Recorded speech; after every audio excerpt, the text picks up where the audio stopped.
નમસ્કાર દર્શક મિત્રો, હું છું રૂપલ વણિચિયા. સંપૂર્ણ ન્યૂઝમાં આપનું સ્વાગત છે.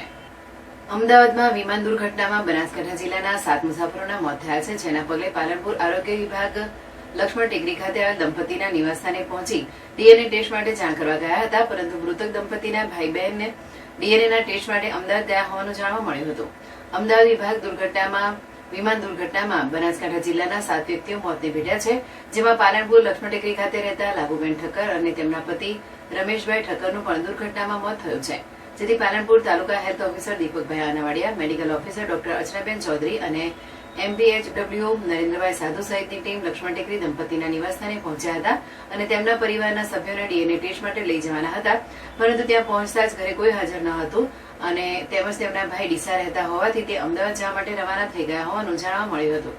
તેમજ લાભુબહેનના બહેન ગાંધીધામ રહેતા હોવાથી તે પણ ગઈકાલે અમદાવાદ ખાતે પહોંચી ગયા હોવાનું જાણવા મળ્યું હતું. આ અંગે તાલુકા હેલ્થ ઓફિસર દીપકભાઈ આનાવાડિયાએ જણાવ્યું હતું કે પાલનપુરમાં ડોક્ટરની ટીમ પણ અમદાવાદ જવા માટે રવાના થઈ ગઈ છે.